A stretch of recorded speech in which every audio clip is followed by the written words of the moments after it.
दुनिया को हमेशा यही लगता था कि ईरान के खिलाफ अमेरिका और इजराइल एक साथ खड़े हैं। आपको भी यही लगता होगा, लाजमी सी बात है कि डोनाल्ड ट्रंप और बेंजामिन नेतन्याहू की सोच एक जैसी है। लेकिन अब पहली बार दोनों नेताओं के बीच ऐसा टकराव सामने आया है जिसने पूरी दुनिया को कहीं ना कहीं चौंका दिया है। शायद आप भी चौंक गए होंगे।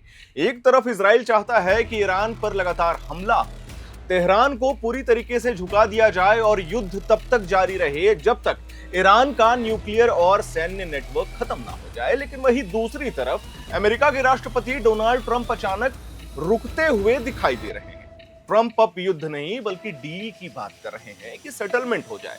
उन्होंने ईरान पर होने वाले बड़े हमले रोक दिए हैं। सीएनएन की रिपोर्ट के मुताबिक नेतन्याहू ने ट्रंप से साफ कहा कि अगर अभी हमला रोका गया तो ये बहुत बड़ी गलती होगी। यानी अब सवाल सिर्फ ईरान बनाम इजराइल का नहीं है, अब सवाल ये भी है कि आखिर अमेरिका और इजराइल के बीच ऐसा क्या हो गया कि दोनों की रणनीति अलग अलग हो जाती है। क्या ट्रंप को डर है कि यह युद्ध पूरी दुनिया को आर्थिक संकट में डाल देगा? क्या खाड़ी देशों के दबाव में अमेरिका पीछे हट रहा है, या फिर ट्रंप को लग रहा है कि अगर युद्ध लंबा चला तो इसका असर सीधे अमेरिका की राजनीति और चुनाव पर पड़ सकता है, क्योंकि चुनाव 1-2 साल में होने वाले हैं।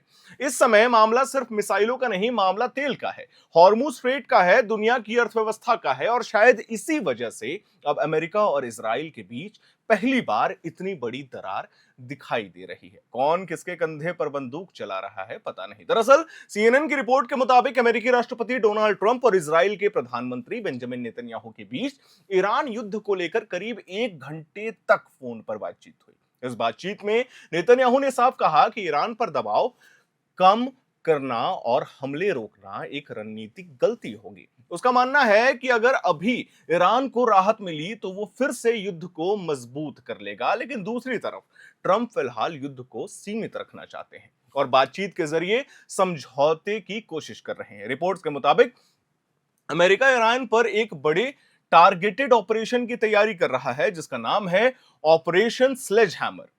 यह नाम बताया जा रहा है, कहा जा रहा है कि इस ऑपरेशन में ईरान के कई महत्वपूर्ण सैन्य और रणनीतिक ठिकानों को निशाना बनाया जा सकता है। लेकिन अचानक करीब 24 घंटे बाद ट्रंप ने इस ऑपरेशन को फिलहाल रोकने का फैसला ले लिया। किससे डर रहे हैं साहब? ट्रंप ने कहा कि कतर, सऊदी अरब और यूएई जैसे खाड़ी देशों की अपील पर अमेरिका अभी बातचीत को मौका देना चाहता है। यही से सवाल उठने लगे कि आखिर अमेरिका अचानक पीछे क्यों हट गया। असल में इस पूरे युद्ध का सबसे बड़ा केंद्र सिर्फ ईरान और इजराइल नहीं बल्कि हॉर्मुज स्ट्रेट बन चुका है। यही समुद्री रास्ता जहां से दुनिया का लगभग बड़े हिस्से का तेल गुजरता है। अगर यहां युद्ध का तनाव बढ़ता है तो पूरी दुनिया में तेल की कीमतें बढ़ सकती है, महंगाई बढ़ सकती है। और ये हमने भारत में भी देखा, petrol, diesel, LNG, LPG crisis तो थी। यही वजह है कि खाड़ी देश लगातार अमेरिका पर दबाव बना रहे हैं कि हालात को ज्यादा बिगाड़ने से रोका जाए। यूएई पहले ही हॉर्मुज स्ट्रेट को बाईपास करने के लिए नई तेल पाइपलाइन पर तेजी से काम कर रहा है। एडीएनओसी के मुताबिक इस प्रोजेक्ट का लगभग 50% काम पूरा हो चुका है। वहीं दूसरी तरफ संयुक्त राष्ट्र की एजेंसी एफएओ ने भी चेतावनी दी कि अगर स्ट्रेट ऑफ हॉर्मुज में संकट बढ़ा तो दुनिया में फूड क्राइसिस और महंगाई का खतरा सबसे ज्यादा बढ़ेगा। यानी यह युद्ध अब सिर्फ मिसाइल और बम तक सीमित नहीं रहा बल्कि इसका असर दुनिया की आम जनता की जेब तक पहुंच गया है। अब सवाल ये और सवाल आपसे कि आखिर अमेरिका और ईरान के बीच असली विवाद है क्या? सबसे पहला मुद्दा जिसके चलते युद्ध शुरू हुआ था वो था परमाणु कार्यक्रम। अमेरिका चाहता है कि ईरान अपने लगभग 400 किलो एनरिच्ड यूरेनियम को सौंप दे और परमाणु गतिविधियों पर सख्त नियंत्रण स्वीकार करे। लेकिन ईरान का कहना है कि उनके परमाणु अधिकारों और संप्रभुता को मान्यता दी जाए। दूसरा बड़ा मुद्दा है न्यूक्लियर फैसिलिटीज का। अमेरिका चाहता है कि ईरान सिर्फ एक परमाणु केंद्र चालू रखे और वहां भी यूरेनियम संवर्धन ना हो, जबकि ईरान कह रहा है कि उसके सभी फैसले उसकी अपनी शर्तों पर होंगे। तीसरा मुद्दा है आर्थिक प्रतिबंध का। अमेरिका अभी भी ईरान की कई फ्री संपत्तियों और आर्थिक प्रतिबंधों को बनाए रखना चाहता है, जबकि ईरान ये साफ कह चुका है कि अगर समझौता करना है तो सभी आर्थिक प्रतिबंध हटाने होंगे।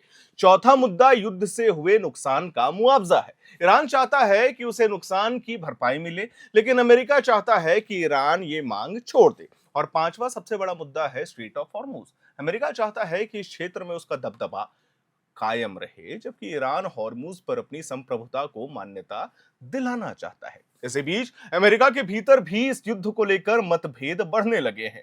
अमेरिकी सीनेट ने ट्रंप की सैन्य शक्तियों को सीमित करने वाला प्रस्ताव 50/47 से पास हुआ है। सबसे बड़ी बात यह है कि 4 रिपब्लिकन सांसदों ने भी ट्रंप के खिलाफ वोट दिया। अगर यह कानून बन जाता है तो ट्रंप ईरान के खिलाफ बड़े सैन्य अभियान को कांग्रेस की मंजूरी के बिना आगे नहीं बढ़ा पाएंगे। यानी अब अमेरिका के अंदर भी यह डर बढ़ रहा है कि कहीं यह युद्ध अमेरिका को एक और लंबे संकट में ना ढकेल दे। अफगानिस्तान याद है आपको। हालांकि दूसरी तरफ ट्रंप लगातार दबाव भी बनाए हुए है।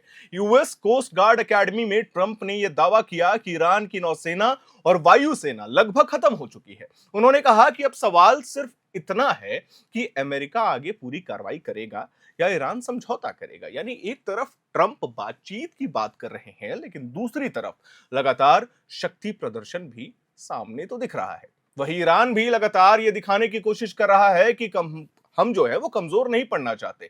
ईरान की रेवोल्यूशनरी गार्ड यानी आईआरजीसी ने यह दावा किया है कि पिछले 24 घंटे में 26 जहाज ईरानी मंजूरी के बाद हॉर्मुज स्ट्रेट से गुजरे हैं। इनमें तेल टैंकर और कमर्शियल जहाज भी शामिल है।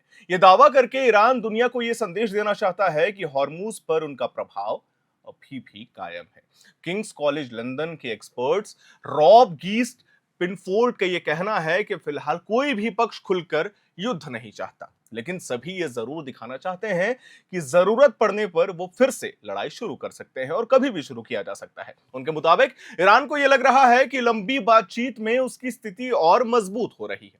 खासकर स्ट्रेट ऑफ हॉर्मुज को लेकर उसका रणनीतिक दबाव उससे बढ़त दे रहा है। इसी बीच पाकिस्तान की एंट्री पूरी कहानी को और दिलचस्प बना देती है। पाकिस्तानी सेना प्रमुख असीम मुनीर का अचानक तेहरान दौरा अब चर्चा का विषय बन गया है। मीडिया रिपोर्ट्स के मुताबिक इस दौरे को ईरान और अमेरिका के बीच बढ़ते तनाव को रोकने की आखिरी कोशिश मानी जा रही है। यानी कि अब पाकिस्तान नैया बचा सकता है। एक्सपर्ट का यह मानना है कि अगर इस तरह की बातचीत हो रही है तो जरूर कोई बड़े संदेश एक दूसरे तक पहुंचाए जा रहे होंगे, लेकिन इसके बावजूद कई अहम मुद्दे अब भी बाकी हैं। ईरान चाहता है कि उसे इस बात की गारंटी मिले कि उसके खिलाफ दोबारा युद्ध नहीं होगा, लेकिन अमेरिका ये भरोसा देने की स्थिति में दिखाई तो नहीं दे रहा। इजराइल भविष्य में फिर से हमला कर सकता है क्योंकि इजराइल का ये आदत है। यानी असली समस्या सिर्फ अमेरिका और ईरान के बीच नहीं बल्कि इजराइल का रुख भी है, क्योंकि नेतन्याहू लगातार सख्त कार्रवाई चाहते हैं और शायद यही वजह है कि अब ट्रंप और नेतन्याहू के बीच दूरी बढ़ती हुई दिखाई दे रही है। अब पूरी दुनिया की नजर अगले कुछ दिनों पर टिकी हुई है। क्या अमेरिका और ईरान के बीच कोई नई डील होगी? क्या इजराइल अमेरिका की बात मानेगा? क्या स्ट्रेट ऑफ हॉर्मुज सुरक्षित होगा? और सबसे बड़ा सवाल, क्या मिडिल ईस्ट एक और बड़े युद्ध की तरफ आगे बढ़ रहा है? क्योंकि अगर यह संघर्ष और बढ़ा तो इसका असर सिर्फ ईरान, इजराइल या अमेरिका तक सीमित नहीं रहेगा, यह आपके देश भी पहुंचेगा, पहुंचना शुरू हो गया है। तेल की कीमतें, महंगाई, शेयर मार्केट, अर्थव्यवस्था सभी कोलैप्स होंगे। फिलहाल दुनिया इंतजार कर रही है और शायद हम और आप भी कि बातचीत जीतती है या फिर बारूद। बाकी इस वीडियो में आपको ये अपडेट्स कैसे लगे ये हमें कमेंट बॉक्स में जरूर बताइएगा। हमने आपको पिछले 24 घंटों का समीकरण बता दिया, नेतन्याहू और ट्रंप के बीच डिस्प्यूट बता दिया, एक एक डिटेल आपको प्री डिफाइंड करके बताया है। 5 बातें जिसके समझौते को लेकर के लगातार कयास लगाए जा रहे थे, लेकिन फिलहाल ये तो कहीं ना कहीं रुक गया है। आने वाले समय में इस मामले को लेकर के जो भी अपडेट्स आएंगे वो अपने चैनल के माध्यम से अपने दर्शकों को हम देंगे। वीडियो को लाइक करें, शेयर करें, हमारे चैनल को सब्सक्राइब करें। कैमरे के पीछे मौजूद है मेरे सहयोगी अभिषेक मुकुंद। मेरा नाम है हर्षित और आप देख रहे हैं एयर नाउ।